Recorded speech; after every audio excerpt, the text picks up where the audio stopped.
Amigos y amigas de la Biblioteca Nacional de México, es un gusto saludarles en esta tarde de lunes 18 de enero y queremos robar un momento de su atención para hablarles acerca de una efeméride importante para la Biblioteca Nacional de México, y es que fue precisamente un 18 de enero, pero de 1919, cuando se publicó el número 1 de lo que en aquel entonces era el Boletín de Noticias Bibliográficas de la Biblioteca Nacional de México. Se llamó Biblios, luego evolucionó a Biblos, y para hablarles un poco acerca de qué era esta publicación y cuál es la importancia de ella, se encuentra con nosotros Miguel Ángel Castro, quien es secretario académico del Instituto de Investigaciones Bibliográficas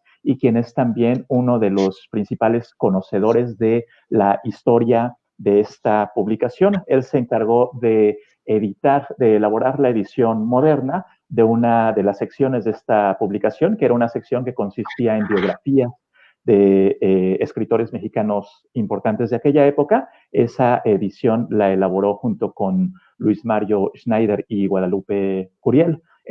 Maestro Miguel Ángel Castro, muchísimas gracias por acompañarnos. Y bien, entonces, para comenzar, ¿puede decirnos un poco qué era esta publicación?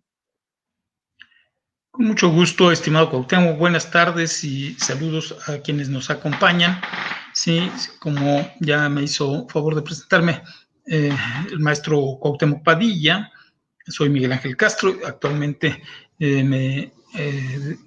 estoy a cargo de la Secretaría Académica del Instituto, soy investigador de ese mismo Instituto de Investigaciones Bibliográficas. Y bueno, es un gusto para mí que estemos en esta efeméride del 18 de enero del 2021 para llevar la cuenta. Estamos hablando ya de 122 años de una publicación de la Biblioteca Nacional de México que tenía como objeto dar a conocer pues tareas que llevaba a cabo el recinto.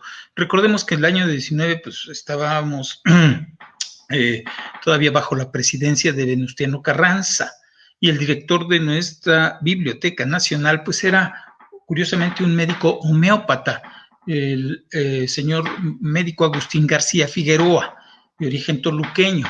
Él había tomado el cargo el 23 de diciembre de 1918.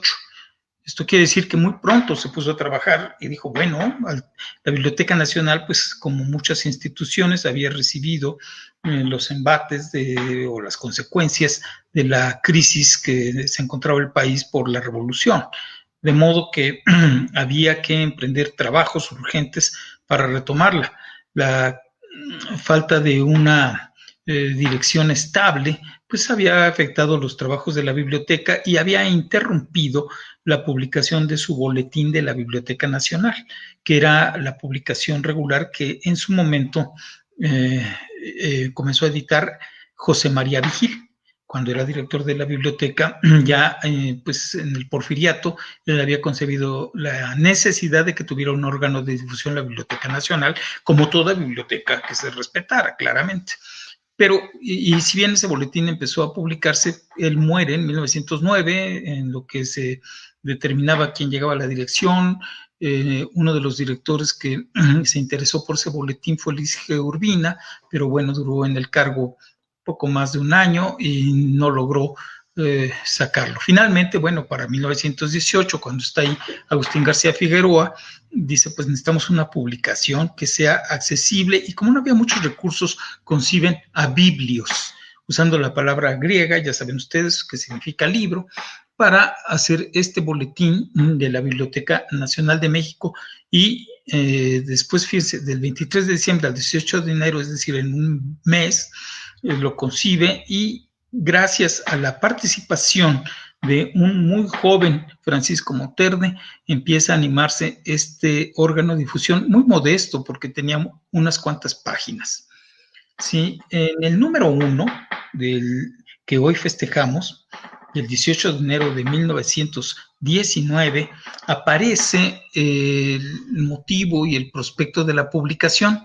Les dice, por ejemplo, voy a leerles una parte de este prospecto para que veamos cómo en la palabra de los editores cuál era su propósito. Ellos decían, desde tiempo atrás se viene notando en México la falta de una publicación encaminada a informar y dar a conocer tanto al público en general como a los eruditos y especialistas de las diversas ramas de los conocimientos humanos, noticias sobre las obras que, fruto del talento, del estudio y de la imaginación, producen diariamente las prensas tipográficas, porque no obstante que la Biblioteca Nacional tiene actualmente en publicación el volumen de su boletín, es decir, que estaba en proceso, se había detenido, debido a su carácter especial, solo circula entre las instituciones similares, tanto nacionales como extranjeros, entre otras de carácter científico y entre profesionales. Estaba pensado, pues, aquel boletín, pues, de carácter bibliográfico, como lo decía su nombre, para especialistas. Y entonces aquí, como vemos, Biblio siempre fue pensado para un nivel más amplio de divulgación. Dicen, con el objeto de llenar este vacío, la dirección de la biblioteca, deseando laborar por cuantos medios estén a su alcance en cuanto se refiere a su progreso y desarrollo, ha creado la presente publicación, la cual, dado su objeto, estará consagrada única y exclusivamente a la vulgarización de los conocimientos bibliográficos, a informar sobre las nuevas adquisiciones, haciendo juicios expositivos sobre las principales, a dar a conocer las figuras, y aquí, ojo, en lo que ya había concebido el editor, que era un jovencito, ¿sí? A las nuevas, las figuras, perdón, más prominentes, tanto en la ciencia como en las letras, a presentar en forma clara y breve cuantas noticias sean oportunas acerca del movimiento bibliográfico universal, y en fin, a todo aquello que despierte el interés y la curiosidad en cuanto tenga relación con las ciencias bibliográficas. Bueno, pues esta es la portada que están ustedes compartiendo gracias al maestro Padilla del primer número, para nosotros un número histórico muy importante para la Biblioteca Nacional, cómo se comenzó a hacer este esfuerzo. Y desde luego... Les comentamos también a nuestro público que quienes tengan más interés en conocer la publicación, en el texto que acompaña esta transmisión se encuentra la liga que conduce a la Hemeroteca Nacional Digital de México, en donde pueden revisar tanto esta imagen que vemos en pantalla como todo el número, como todos los números. Así que, maestro Castro, público que nos ve en casa, revisen esa liga y pues sacien su curiosidad. Seguimos escuchándolo, maestro Castro. Bueno, pues miren, ahí dando alguna información técnica, Biblos tuvo dos etapas. Una, del 18 de enero de 1919, como acabamos de decir, la fecha, al 4 de noviembre de 1922. En ese lapso logró publicar 198 entregas que formaron posteriormente 4 tomos.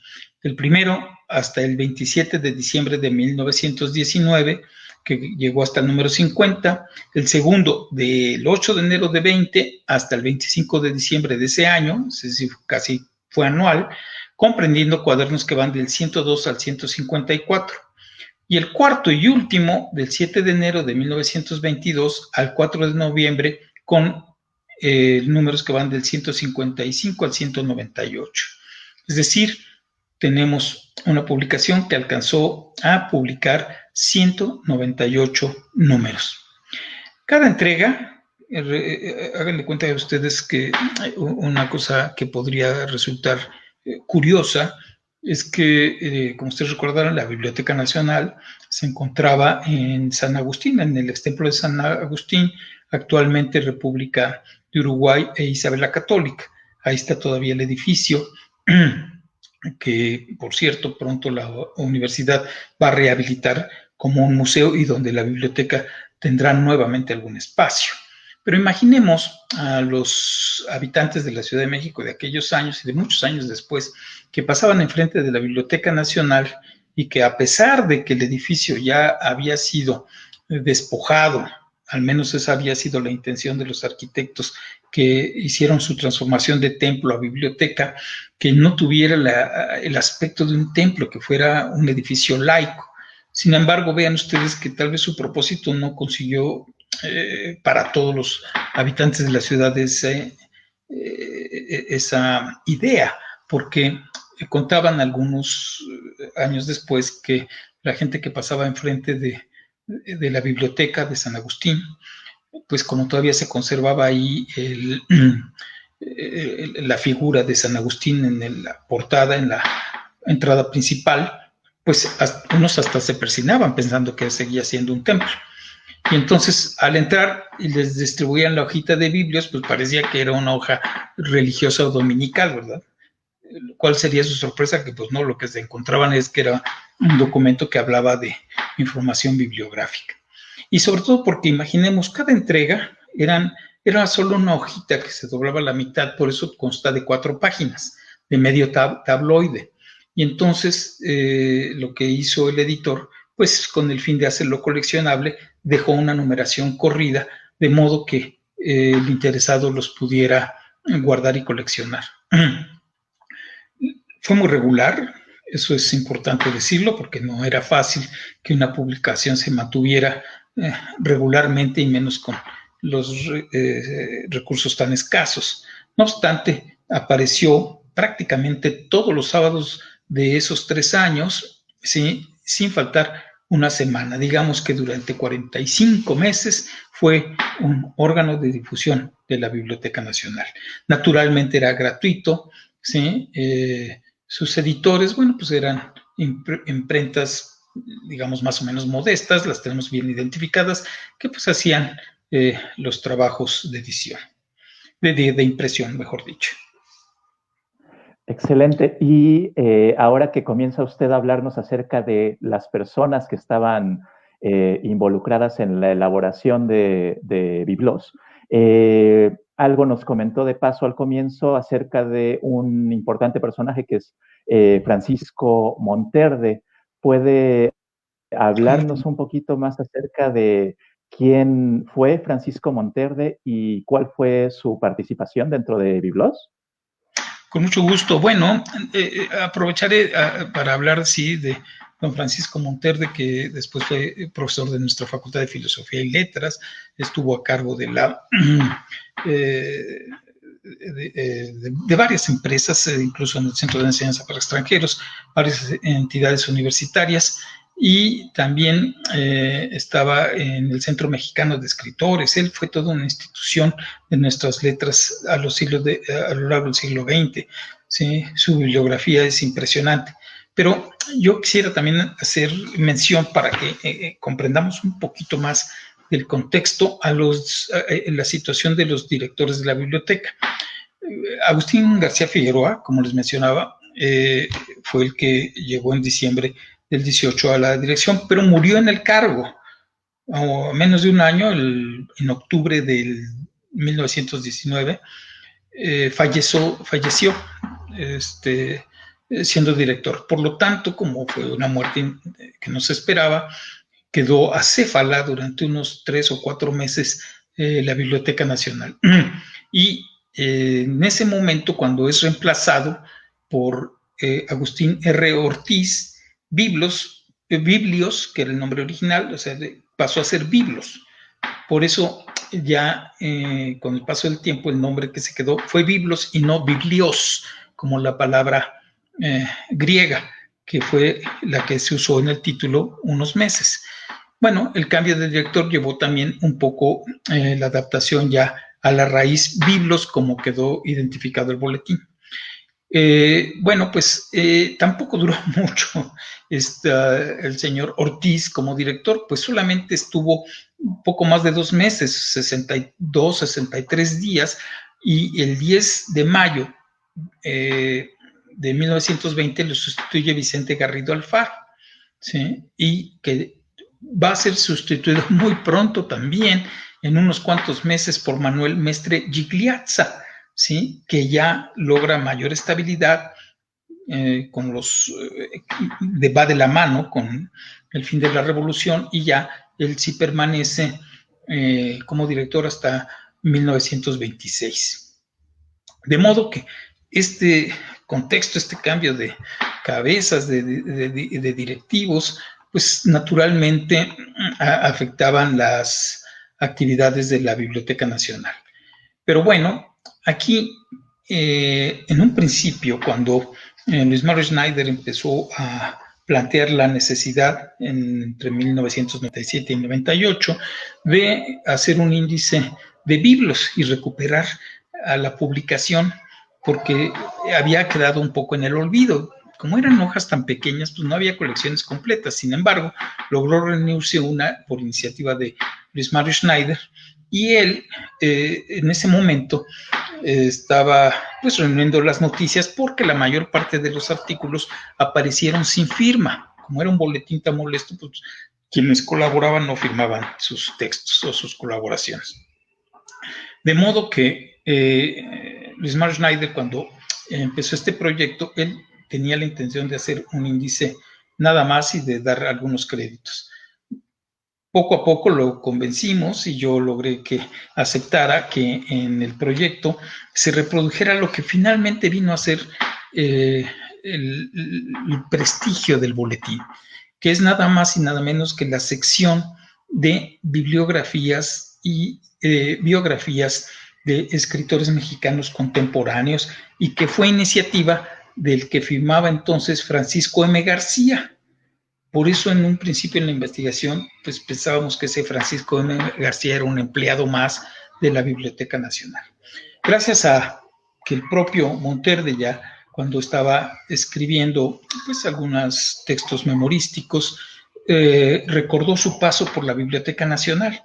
Monterde nace en 1894, de modo que para 1919 pues era un joven de 24 o 25 años. Y a él le encargan cuidar la redacción de biblos, y el nombramiento que tenía era de un auxiliar de publicaciones de la Biblioteca Nacional. Y entonces, ya hacia el final, en los números que van más o menos del 150, ya aparece firmado como Francisco Monterde. Entonces, él es el que bueno, es un personaje muy importante. Nos tomaría toda una sesión, mi estimado Cuauhtémoc, hablar de Francisco Monterde, pero vamos a ver cuál es la peculiaridad de su colaboración. Él es pionero, casi podríamos decir, en la investigación de un diccionario. Recordemos que en el 1910 se había publicado la Antología del Centenario, coordinada por Luis Urbina. No había muchos trabajos que volvieran a recoger, como se habían hecho otras galerías a finales del siglo XIX, sobre los escritores mexicanos en un concepto amplio. No solo poetas y novelistas, sino escritores en un sentido amplio. Es decir, aquellos que escribían obras históricas, obras jurídicas o de diferente, incluso científicas, como era el espíritu de una biblioteca nacional, que no solo es guardar literatura.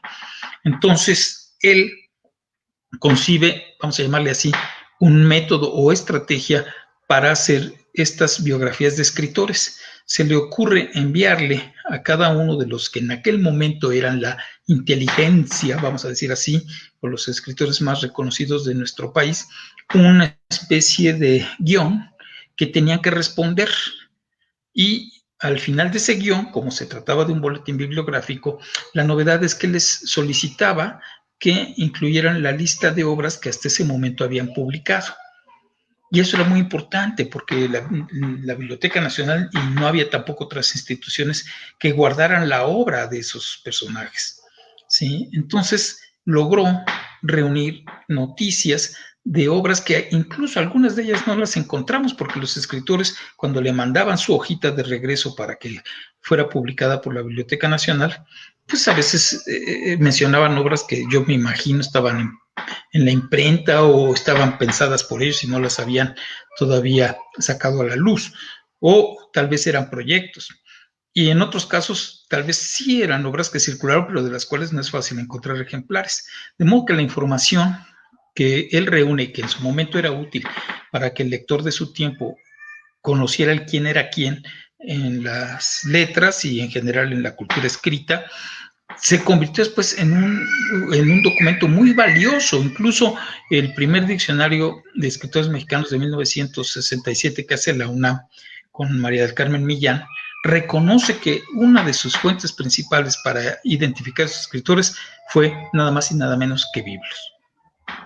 Excelente. Y bueno, como usted mismo menciona, de Francisco Monterde se podrían decir muchas cosas. Algo que me parece un dato curioso que podemos soltar solo de paso es que ese García con el que firmaba es porque su nombre completo era Monterde García y Casbalceta. O sea que de cierta manera estaba un poco predestinado a las labores bibliográficas, ¿correcto? Bueno, sí, en realidad la familia García y Casbalceta y la de Monterde, sí, pues hay, digamos, en la historia de las relaciones entre las familias, digamos, que tenían eh, vínculos con las instituciones de cultura, eran frecuentes y él, en efecto, es un familiar de don Francisco, perdón, Joaquín García y Casbalceta. Sí, no sé si él deliberadamente fue abandonando el García, porque después en el propio Biblos, en algunos números, él ya solamente firma, como siguió firmando a lo largo de su vida, como Francisco Monterde.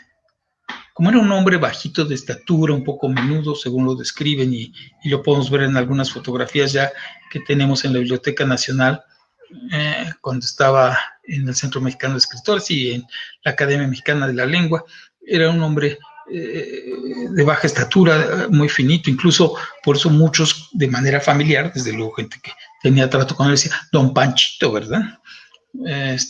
Y bueno, al respecto, es muy curioso, a mí me gustaría compartirles cómo él mismo, para hablar de sus relaciones familiares, él mismo hizo su ficha para Biblos, ¿sí?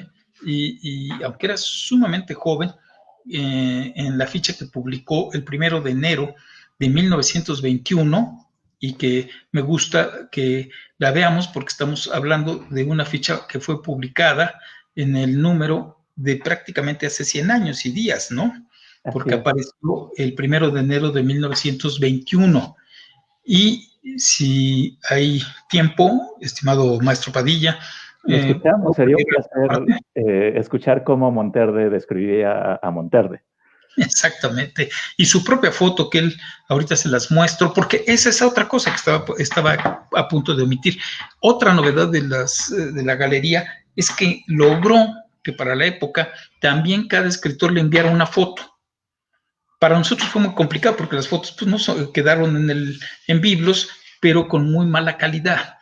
Por lo tanto, reproducirlas en el libro que recogimos todas estas biografías de escritores en el 99, aunque sí hice un esfuerzo porque las fotografías se reprodujeran lo mejor, pues no quedaron muy buenas, pero ahorita les voy a mostrar la del propio Monterde en 1921, cómo él era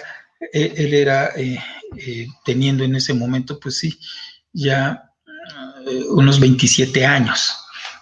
Él dice de sí mismo en su ficha que aparece en Biblos, Francisco Monterde García y Casbalceta. Nació en la Ciudad de México el 9 de agosto de 1894, siendo hijo legítimo del señor don Francisco Monterde y Adalid y de la señora doña Dolores García y Casbalceta de Monterde. Hizo sus primeros estudios en el colegio particular que dirigía el señor don Manuel Soriano y terminó su instrucción primaria superior en la Escuela Nacional Fray Francisco Aparicio, que estaba entonces a cargo del señor profesor don Emilio Bustamante. Inscrito en 1907 en la Escuela Nacional Preparatoria, tuvo que suspender sus estudios poco tiempo después por haber quedado huérfano. Don Alberto García Lizalde, doctor en Derecho Canónico fallecido en fecha reciente, se interesó entonces por su educación y merced al apoyo de ese protector bondadoso y sabio, pudo hacer una carrera breve en la Escuela Nacional Preparatoria de Comercio, terminándola en 1911. Desde que concluyó sus estudios, entró a prestar sus servicios en esa misma institución, en donde trabajó como profesor 4 años. En 1915, habiendo quedado vacante el puesto de secretario, fue electo en junta de profesores para ocupar esa plaza. Con el mismo carácter pasó a Facultad Ontológica en el año de 1916 y desempeñó esta última secretaría durante algo más de un año. Alentado por sus maestros desde que era alumno de la escuela preparatoria, cultivó la literatura, absteniéndose de publicar sus primeros ensayos, todavía sin orientación y tendencias definidas, pero más tarde el estudio de la historia de México le mostró un campo bello y noble en su periodo colonial y dedicó su pluma preferentemente a enaltecer todo cuanto data de esa época y es digno de encomio. En 1916, comisionado por la Dirección General de las Bellas Artes, escribió un estudio sobre las fiestas y verbenas populares para una obra que no llegó a publicarse. Y ese tema le sugirió la idea de formar un volumen con las fiestas antiguas y modernas de nuestro país. Prepara, dicen entonces, este trabajo pacientemente, procurando reunir el mayor número posible de datos de los estados. Bueno, sigue dando muchos detalles, el texto es bastante largo, ¿sí? Pero voy a adelantarme nada más para ver cómo él termina reproduciendo un documento muy largo que le parecía importante del virreinato de Jesús Villalpando, ¿sí? Pero como antecedentes ya, antes de entrar de editor de Biblos, él dice de sí mismo haber sido secretario de redacción de las revistas México y Tricolor, habiendo sido uno de los fundadores de esta última. De preferencia, ha colaborado en el Nacional Bisemanal, Revista de Revistas, Álbum Salón y últimamente en Zigzag y Castillos y Leones. El señor Monterde tiene terminado un libro de poemas y cuentos coloniales y prepara otro de crónicas del virreinato. Bueno, como verán ustedes, él habla ya también de la colección Cultura y es un personaje que en ese momento va a estar, digamos, en el centro de los cambios que se van a presentar en nuestra literatura. Y otra cosa que él va aquí en su biografía no es tan evidente, pero en las charlas que tuvo con un colega mío, el doctor José Martínez Torres, que lo entrevistó ya, pues, digamos, pocos años antes de su muerte, siendo un hombre grande, recordaba su empeño por el teatro, le gustaba mucho el teatro, hizo obras de teatro, procuró que estar al presente y le entusiasmaba mucho que fueran montadas y participaba como incluso director de escena o muy atento al teatro don Francisco Monterde, cuya también interés le motivó a hacer una bibliografía sobre el teatro en México. Muchas más podríamos cosas decir don Francisco Monterde, como decía mi querido maestro Padilla, pero tal vez vamos a darle otro espacio en otro momento, si es posible. Claro que sí. Y bueno, antes de que concluyamos esta breve transmisión, aprovecho para comentarle a usted, maestro Castro, que estamos recibiendo ya comentarios, felicitaciones y algunas preguntas también. Entonces, me adelanto directamente a las preguntas con ánimo de que más personas que nos ven se animen a hacernos más preguntas aún. Francisco López Casillas nos pregunta, ¿Biblos fue la primera publicación realizada por la Biblioteca Nacional? No, como les decía, fue el boletín de la Biblioteca Nacional de México. Sí, Biblos fue, podríamos decir, una publicación suplementaria, la segunda en ese orden de la Biblioteca Nacional como órgano de divulgación. Pero también recordemos que la biblioteca ya había publicado otras obras cuando se asoció al Instituto Bibliográfico Mexicano. ¿Sí? Ahí fueron otras ediciones, incluso muy importantes, porque ahí apareció la bibliografía mexicana del siglo XVII de Vicente de P. Andrade y otros trabajos de Nicolás León, pero eran ya publicaciones, como les decían en su momento, de carácter científico, porque tenían la misión de recoger el dato bibliográfico. Esta es, lo que sí podemos decir es que es la primera publicación de divulgación, ¿sí? Correcto. Y para quienes quieran conocer tanto Biblos como ese boletín de 1904, ambas publicaciones se encuentran en la hemeroteca digital, así que vayan para allá, pueden revisar todos los números. Son bastante interesantes, incluso aunque lleven ya más de 100 años de existencia. Y bueno, entonces aprovecho para dar lectura a algunos saludos que hemos recibido. Alejandro González Acosta nos manda saludos, lo mismo Isa Mendoza, lo mismo Ada Aurora Sánchez. Alejandro González nos comenta, admirable esfuerzo y tesón de esos bibliotecarios, sobre todo teniendo en cuenta la situación del país entonces. Maestro Castro, ¿le gustaría añadir algo más a este comentario? Pues nada, más que agradecer al doctor Alejandro González Acosta, sí, su comentario, es verdad, creo que la Biblioteca Nacional, después de que tuvo un momento muy alto de su desarrollo en el periodo revolucionario, pues como muchas otras instituciones, los recursos empezaron a escasear y los esfuerzos que hacían jóvenes como Monterde y muchos otros que estuvieron cercanos en esos años a la biblioteca, el grupo del Ateneo de la Juventud, por ejemplo, después de que habían colaborado con Urbina para hacerla, eran muy jovencitos, Alfonso Reyes, Pedro Enrique Sureña visitaban a la biblioteca y era el centro de acopio y de lectura de nuestra Ciudad de México. Así que estoy de acuerdo con el comentario del doctor González Acosta, a quien le agradezco que nos acompañe. Bien, y Giselle Cosío nos comenta, la revista Biblos funcionó también como vocera de la Biblioteca Nacional de México, pues fue el medio en el que se respondían comentarios adversos publicados en la prensa. Me parece excelente que se tuviera esa visión. Gracias por la excelente charla. Hombre, pues al revés, gracias por el comentario y la atención.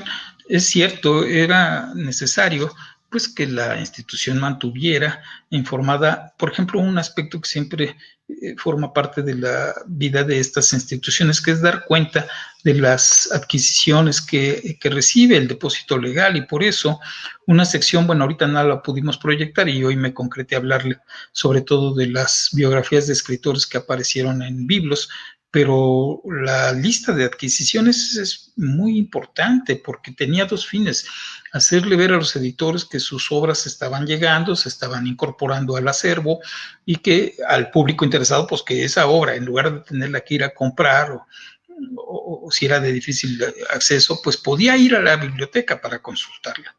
Sí, es muy importante. Ahora se han perdido esas cosas, tal vez por la multiplicación de bibliotecas, y que no se diga ahora por los servicios en línea o en internet, pero la biblioteca pues es una biblioteca nacional, es la biblioteca de todos. Entonces un ejemplar que llegaba ahí y que se da noticia de él es como decirle a la gente: aquí está un ejemplar que es tuyo y que puedes venirlo a leer cuando quieras, ¿sí? Va a estar a tu disposición. Muy bien, gracias por su respuesta. Tenemos más saludos. María Beatriz García nos manda saludos, lo mismo Loreto Dinás. Edwin Alcántara nos comenta, importante rescatar a Monterde, una figura literaria interesante que aún requiere ser recuperada y estudiada. Estoy completamente de acuerdo con mi querido Edwin Monterde. Además, bueno, les voy a contar una anécdota que me ha contado a su vez Felipe Garrido. Monterde fue profesor muchos años en nuestra facultad. Y había otro profesor que era Luis Rius, coincidieron en algún momento. Y entonces, espero que si en algún momento oye esta plática de Felipe Garrido, o la confirme o me desmienta. Pero él decía que los estudiantes, imaginen ustedes estos dos personajes como profesores en nuestra facultad, de unas eminencias. En ese momento, Luis Rius era un español que fascinaba a los estudiantes con su forma de leer los textos. Todo el mundo quedaba oyendo esas lecturas yo no tuve esa suerte, pero los testimonios nos hablan de un hombre que tenía la voz grave, sabía leer el texto literario, y el alumno, pues si no entendía nada, por lo menos salía fascinado con las lecturas de Rius. Pero por el otro lado, entraban con Monterde y o bien se dormían, pero si no se dormían, salían muy enterados, porque era una enciclopedia viviente de la literatura. La conclusión de un artículo que, por cierto, creo que le puso las hojas más altas, algo así, Felipe, el maestro Felipe Garrido, decía que finalmente lo interesante era tener las dos clases, porque estaba esta visión de la experiencia literaria y por la otra la formación del que sabía todo lo que se tenía que saber de la historia de la literatura mexicana. Muy bien, muchísimas gracias por esa sabrosa anécdota. Y bueno, tenemos algunos saludos más. Wichito Kansas nos dice saludos. Maestro Miguel Ángel Castro, gracias por tan valiosa información. lo mismo Manuel Márquez, magnífica conferencia, maestro Castro, y también Lili Maldonado nos manda saludos, nos comenta excelente. Y bien, entonces, antes de que concluyamos, maestro Castro, ¿podría mostrar en pantalla la imagen de la portada de la obra que editó es un usted en libro, no sé si colaboración? con mucho gusto, no sé si quedan todavía ejemplares de Biblos, mucho tiempo, pues como que lo veían los jóvenes en la librería y decían ese libro está muy pesado, fue publicado en 1900, pues es un tomazo. Vean ustedes, ahí están. Excelente. Y en esta edición se editaron únicamente las biografías de escritores mexicanos, ¿correcto? Sí, porque miren ustedes, no era útil tal vez para un lector. El boletín finalmente está disponible en la biblioteca para quien quiera ver las otras secciones del boletín, de información bibliográfica, de adquisiciones, incluso de notas, porque también hubo artículos científicos de bibliografía, sí, pero lo que hicimos fue, si ustedes ven, déjenme ver si encuentro incluso la foto que les decía hace un momento subió Monterde. Mientras la encuentra usted, le recuerdo a nuestro público que esta obra la editó usted en colaboración con Luis Mario Schneider y Guadalupe Curiel, ¿correcto? Es una pena, a propósito del doctor Schneider, que lo extrañamos mucho, él no alcanzó a ver la obra publicada, pero él era necesario dejarle el crédito porque él lo que tenía interés, que también se encuentra en este libro, es el índice de los números del boletín para que alguna persona interesada lo consulte. Y el índice onomástico que le incluimos para consultar el Biblos. Pero la idea de facilitar la lectura de las biografías, miren ustedes, esta es la foto que el propio Monterde puso de sí mismo en el libro. La vemos, correcto. Qué jovencito era, ¿verdad? Y bueno, entonces lo que se hizo fue concentrarnos y el libro pues ya tiene más de 20 años, no sé si todavía hay ejemplares en la Biblioteca Nacional, pero en la colección de obras editadas por nuestro instituto estamos trabajando para que todas estas obras estén accesibles en formato digital. Muy bien, entonces muchísimas gracias por mostrarnos esta obra, esta edición moderna. Antes de que concluyéramos labores presenciales en la biblioteca, yo llegué a ver ejemplares en la librería de la Biblioteca Nacional, así que debe haber todavía ejemplares de esta obra, aunque ya tenga sus años. Y como usted mismo lo comentó, debido al procedimiento que se siguió para llegar a las noticias de cada escritor, hay noticias bastante importantes que probablemente no se consiguen, no se encuentran en otras fuentes, ¿correcto? De acuerdo, sí, porque como les digo, cada escritor mandaba un poquito su biografía, ellos, Monterde prácticamente las transcribía, pues, tal vez arreglaba un poco de la redacción.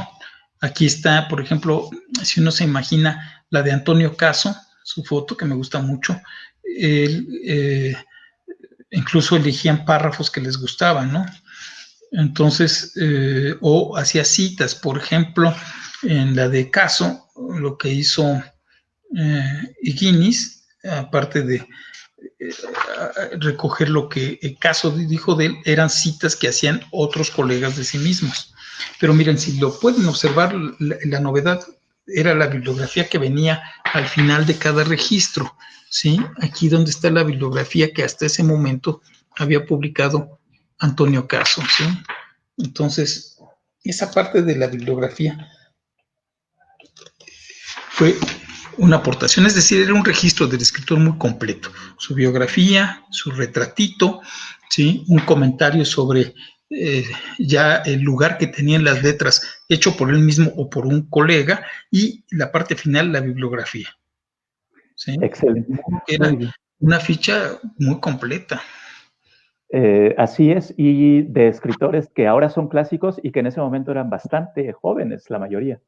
Sí, la mayoría, pero otros también hay que decir la verdad. Unos que quedaron aquí registrados, nadie, ni quien se vuelva a acordar de ellos. Es muy triste. Pero, por ejemplo, Jesús García Gutiérrez, pues no nos acordamos de él, ¿sí? Le entiendo. Ya no trascendió tanto como Antonio Caso. y menos que pues como era presbítero religioso, pues de quién sabe qué, pero debo confesar que es muy difícil para incluso un enamorado de nuestras letras identificar a todos, pero ya que estamos investigando, muchos nombres deberíamos de recuperarlos, rescatarlos, Daniel Delgadillo, Luis G. Rubín, ¿sí? Mujeres, ahora que estamos interesados, por ejemplo, hay unas 2 o 3 escritoras como Teresa Farías de Izací, ¿sí? Escritora que vivió entre 1878 y 1930, ¿sí? Entonces, eh, se pueden encontrar perlas preciosas. Aquí de la señora Teresa nos dice Monterde, son pocas las damas que cultivan con éxito la literatura en nuestro país y entre ellas, hasta ahora, son más escasas aún las que se han dedicado preferentemente a manifestar sus ideas elevadas utilizando los recursos de la novela y el teatro. Bueno, pues una fue la señora Teresa Farías de Izací, ¿verdad? Aquí con quienes me escuchan, muchos, estoy seguro que jamás habían oído hablar de ella, ¿sí? Si hay alguno que Bueno, sí, pues mis invitamos. respetos, pero es una obra que también nos puede abrir sorpresas. En efecto, invitamos a quienes sientan curiosidad por conocer esta publicación a que la conozcan. Se encuentra en la Hemeroteca Nacional Digital de México. Y, maestro Castro, estamos ya por concluir esta breve transmisión. ¿Le gustaría añadir algo antes de que concluyamos? Bueno, pues nada, insistir en algo muy rápido, una invitación de la Biblioteca Nacional a estas obras, a ver quiénes finalmente, quiénes son, perdón, aquellos autores que acompañaron a Biblos y que componían, vamos a decir así, el universo de las letras mexicanas.